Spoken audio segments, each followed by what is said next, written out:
কবরে ঢোকানো পর্যন্ত পর্দাওয়ালাকে দেখানো যাবে না। দেখেন কত দূর গিয়ে পৌঁছালো। তো জীব প্রথম 2.5 বছর খুলছে না, খালি তোতলা তোতলা করছে। এই জীব যে খুলে গেল, আজরাইল এসে বন্ধ করবে। তো এই জীবের রিয়াকশন কত দূর গিয়েছে জানেন? আপনি ভাবছেন যে আঙ্গুলের মাথাতে ক্যান্সার হয়েছে, ডাক্তার যখন এক্সরে করে দেখছে তা বলছে পাঁজরে হাড় পর্যন্ত আর পোকা পৌঁছে গেছে, হাত কাটলেও বাঁচানো যাবে না। তো এই জীবের রিয়াকশন কত দূর গিয়েছে জানেন? জান্নাত পর্যন্ত। শুনেলেন কেমন? জান্নাত পর্যন্ত। আল্লাহ বলছেন লা তাসমাউ ফিহা লাগওয়াও ওয়ালা কিযাবা লা তাসমাউ ফিহা লাগিয়া। লাও, তোমরা জান্নাতে অতিরিক্ত কথা শুনতে পাবে না, জান্নাতে গালিগালাজ শুনতে পাবে না। জান্নাত এমন একটি নিয়ামত, সেখানেও জীব কন্ট্রোল থাকবে। একদম কন্ট্রোল ওলাই জান্নাতে যাবে। যার জীব পৃথিবীতে বেকন্ট্রোল হয়ে গেছে, ওই লোকটার ব্যাপারে বলা হচ্ছে জান্নাত যাওয়া বড় কঠিন হয়ে যাবে। জি ভাই, একজন বিরাট বড় ইসলামী চিন্তাবিদ, এটা হাদিস কোরআন লয় যেটা এখন বলছি, একটা বড় মুফাসসিরের চিন্তা চেতনা বলছি। উনি বলছেন সারা জীবনে মানুষকে নিয়ে যত সার্চিং করলাম, জান্নাত আর জাহান্নাম নিয়ে যত সার্চিং করলাম, তাতে করে যা পেলাম জাহান্নামে যত মানুষ যাবে শতকরা 98 জন, শতকরা 98 জন, 100তে 98 জন, 2 জন বাদ দিয়ে 98% মানুষ জাহান্নামের ভিতরে ঢুকবে শুধুমাত্র জীবের কারণে। এই বসো, তোমরা মনে করছো কন্ট্যাক্ট করে নিয়েছো, দাঁড়িয়ে গেছো, তার বসার কোনো নাম নাই, কিছু বলি না তাই। 98% মানুষ জীবের কারণে জাহান্নাম গেছে। এটা একটা ব্যক্তিগত মানুষের কথা বললাম, এটা কোরআন লয় আর হাদিস লয়।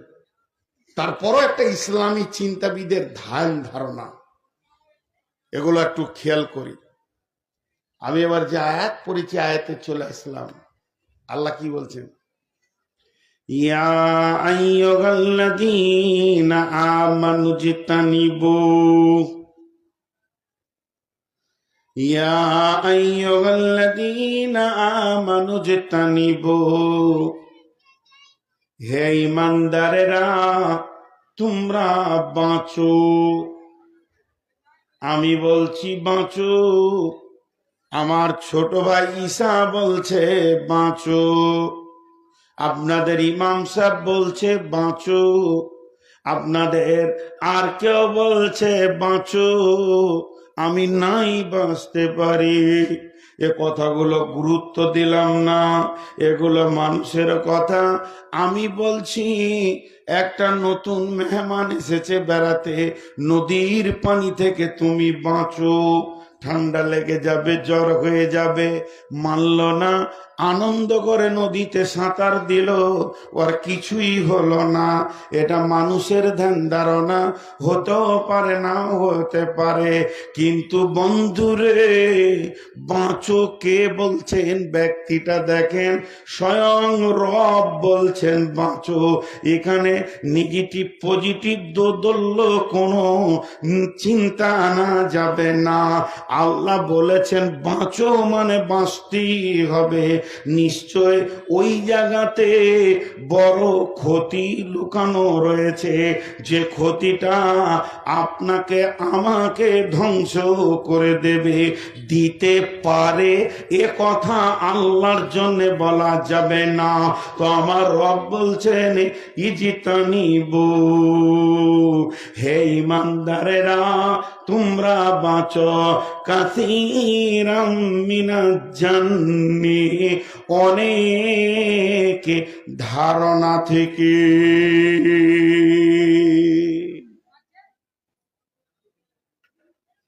ধারণা মানে অনুমান, ধারণা মানে অনুমান। জি, ধারণা মানে অনুমান। বহু ধারণা আছে খারাপ। ইজতানিবু কাসীরাম মিনাজ জান্নি ইন্না বা'দা জান্নি ইসমুন। এতক্ষণে জানটা ঠান্ডা হলো, এতক্ষণে আসল খোরাকটা পেলাম। ইন্না বা'দা জান্নি ইসমুন, নিশ্চয়ই কিছু ধারণা আছে কাবিরা গুনাহ। দেখেন, আপনি রাত্রি 12টায়, ভালো করে ধ্যান দেন, আপনি রাত্রি 12টায় মসজিদ আসছেন তাহাজ্জুদ পড়ার জন্যে, আর একটা যুবককে দেখলেন তার পেছনে একটা যুবতীকে নিয়ে মোটর সাইকেলে বেরিয়ে চলে গেল। আপনি কম দেখছেন, হালকা করে দেখলেন, ধর করে চলে গেল খুব স্পিডে। তা আপনি ভাবলেন কি দুনিয়া হলো রে বাপ, এত রাত্রিতে যুবক যুবতী কেন যায়?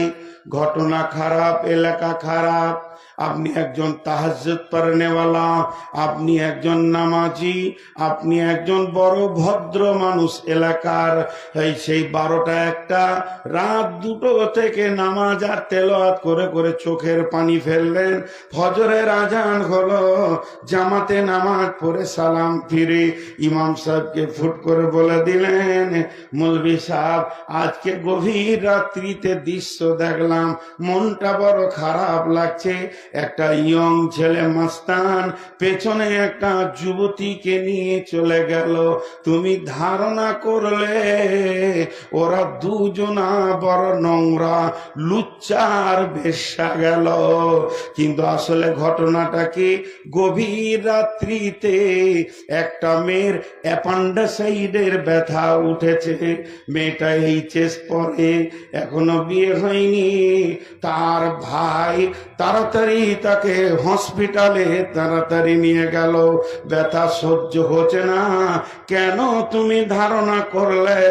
আমার আল্লাহ বলছেন এই ধারণা করাটা কে তোমাকে বলেছে? ধারণাটা তুমি করবি বা কেন? আমি তো ধারণা করতে বলিনি, পৃথিবীটা পরিচালনা করছি আমি। কাকে আযাব দেব, কাকে জান্নাত দেব, কাকে জাহান্নাম দেব, ব্যাপারটা আমার। তোমাকে তো বলিনি মসজিদ যেতে যেতে একটি কাজ দেখে ওটাকে ধারণা করে ইমাম সাহেবের সঙ্গে বসে যাও গীবত করতে। অতএব শুনে নাও, ধারণা একটা এমন নোংরা জিনিস, সে হচ্ছে একটা বিরাট গুনহার গোডাউনের চাবিকাঠি। যে লোকটা ধারণা করতে শুরু করে তার দ্বারা পৃথিবীর সমস্ত পাপগুলো আসান হয়ে যায়। তো আমার আল্লাহ বলছেন প্রথমেই তুমি ধারণা বন্ধ করে দাও। কিংবা তুমি রাত 12টায় উঠে মনে করলে যে ভাই বোনে চলে গেল, তাহলে হয়তো কোনো জরুরি কাজ আছে, কিন্তু ওরা ভাই বোন ছিল না। একটা মেয়ে তার প্রেমিককে ডেকে ওই রাত্রিটি কেটে পড়লো। তবে কেন তুমি ভালো ধারণা করেছ? এটাও তো তোমার চলবে না, কারণ তুমি কি জানো ওরা দুজনকে। অতএব আমার আল্লাহ বলছেন ধারণা থেকেই তুমি নিজেকে বাঁচাও, তুমি অনুমান থেকে নিজেকে বাঁচাও। ইন্না বা'দা জান্নি ইসমুন, এমনও কিছু ধারণা রয়েছে যেগুলো হলো কাবিরা গুনাহ।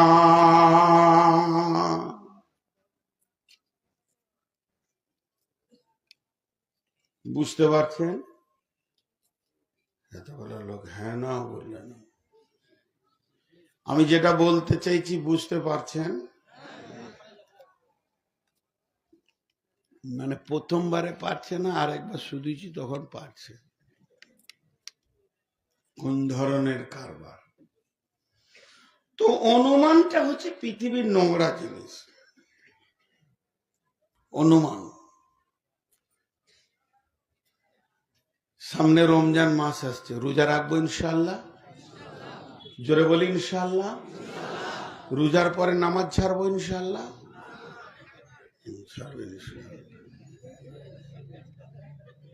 রোজার পরে নামাজ ছাড়বে। কে কে রোজা রাখবো না হাত তুলি। 4-5টা উঠেছে। রোজা রাখবে না। এবার একটা কথা আপনাদেরকে বলি, রমজান মাস আর আর চলছে শবে কদরের রাত। মাসের প্রথম দিকে না শেষ দিকে? আর আল্লাহর নবী এতেকাফ নিয়েছেন। এতেকাফ কে নিয়েছেন? নবী মুহাম্মদুর রাসূলুল্লাহ। বিবি সাফিয়া গেছেন নবীজিকে দেখা করতে মসজিদে, ওই দূরে বাড়ি। আর এশার নামাজ পড়ে সব সাহাবীরা চলে গেছেন। তো বিবি সাফিয়া আস্তে আস্তে করে গিয়ে রসুলের কাছে মসজিদের ভিতরে ঢুকেছেন। দেখ কথা, 2-4টা কথা যা আলোচনা করার ছিল করেছে। কথা বলতে বলতে বলতে বলতে একটু রাত বেশি হয়ে গেছে। বিবি সাফিয়া বলছেন নবীজিকে, ইয়া রাসূলুল্লাহ, আপনি আমাকে একটু আগিয়ে দেন, কারণ এতেকাফের লোক তো বাড়ি ঢুকবে না, উনি মসজিদ থেকেই থাকবেন। তো মসজিদে যে থাকবে, তো আমি রাস্তায় বাড়ি যাব, আপনি বাড়ির কাছাকাছি পর্যন্ত আমাকে দিয়ে আসেন। তো নবীজি বিবি সাফিয়াকে নিয়ে যাচ্ছেন। আর রাত কিন্তু আন্ধার রাত, মানে চাঁদ তো শেষের দিকে। যদি 27-25 হয়, চাঁদ তো নাই, এ তো রাত, আন্ধার রাত। নিয়ে যাচ্ছেন।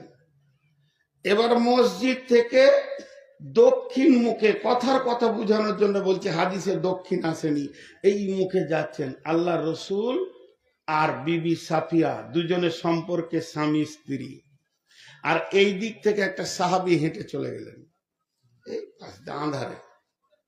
নবীজি ওনার বিবিকে বলছে, সাফিয়া দাঁড়াও। দাঁড়িয়ে গেল, ওকে ডাকছে, ওই আল্লাহর বান্দা, ওই আল্লাহর বান্দা। জি হুজুর, এদিকে এসো। কাছে এলো, যে বলছে, এই মেয়েটি আমার বিবি সাফিয়া, যাও। ও কিছুই বলেনি। আল্লাহ রসুল বললেন, এই মেয়েটি আমার বিবি সাফিয়া, যাও। তখন সাহাবীটা বলছেন, ইয়া রাসূলুল্লাহ, আপনার ব্যাপারে আমি কোনো কিছুই বলিনি, তবে কেন এমন বললেন আপনি? নবীজি বললেন, তুমি বলনি তুমি ভালো, আমি ভালো, আমার বিবি ভালো, কিন্তু শয়তান ভালো নয়। একটা গোষ্ঠী, একটা দল সব সময় আমার বদনামের জন্য লেগে আছে। তারা যখন আলোচনা করবে নবী মুহাম্মদ নারী আসক্ত মানুষ, সে নারী পেলে ব্যবহার করে, তখন তোমার ভিতরে ধারণা এসে যাবে, আমিও একদিন গভীর রাতে দেখেছি একটা মেয়ের সঙ্গে চলতে। তো যাতে করে তোমার ভিতরে এই নোংরা ধারণাটা না ঢুকে আর ইমানটা না নষ্ট হয়ে যায়, তার জন্য আমি একটা বাঁধ দিয়ে দিলাম, এটি হলো আমার বিবি সাফিয়া। তার মানে আল্লাহ বলছেন, ইন্না বাদা জান্নি, সমস্ত অনুমান গুমাল্লায়, এমন কিছু ধারণা আছে, এমন কিছু অনুমান আছে যেটা হলো গুনহা। কিছু অনুমান আবার গুনহা লয়, ধারণা গুনহা লয়। সেটা কেমন? এদিকে তাকান। 1 কেজি হতে পারে অনুমান, 1 কেজি না, না 1 কেজি 250 হবে, এটা গুনাহ হবে? কোন একটা মাল কেউ নিয়ে যাচ্ছে, কিরে মাছটা কত দাম দিল? 500 টাকা। তো কত ওজন? আমার মনে হচ্ছে 1.5 কেজি হবে না, এটা আইডিয়া। এই ধারণাগুলো গুনাহ নয়। এই রাস্তাটা 5 ফুটের না 7 ফুট হবে, মেপে দেখলাম, ক্লিয়ার হয়ে গেল। তো ইন্না বাদাত জাননি, চারিত্রিক ভাবে যে ধারণাগুলো করা হয় সেগুলো হচ্ছে গুনাহ। ইন্না বাদাত জাননি ইসমন, কিছু ধারণা আছে গুনাহ।